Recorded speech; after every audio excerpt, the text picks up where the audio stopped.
Voici la table des origines de Jésus-Christ. Fils de David, fils d'Abraham.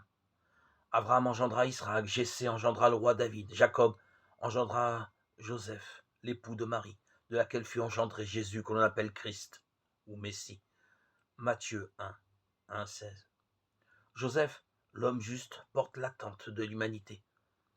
Rien des joies, des louanges, mais aussi des épreuves, des péchés d'Israël ne lui est étranger. Il sait combien son peuple, mais aussi tout homme a besoin de salut. Que sera ce salut? L'histoire sainte de Dieu avec son peuple le pointe, mais qui serait assez sage pour déjà l'imaginer. La réalisation de la promesse ne peut que dépasser de ce que l'homme en a compris.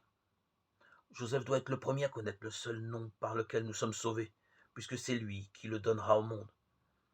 Jésus, c'est-à-dire Dieu sauve. Ainsi, la Providence l'a façonné pour qu'il soit tout accueil. Il désire la venue du Sauveur avec son peuple, il la demande dans la prière de la synagogue.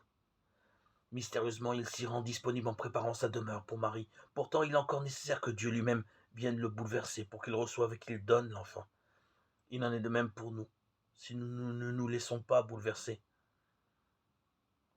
Reconnaîtrons-nous le salut qui nous est manifesté?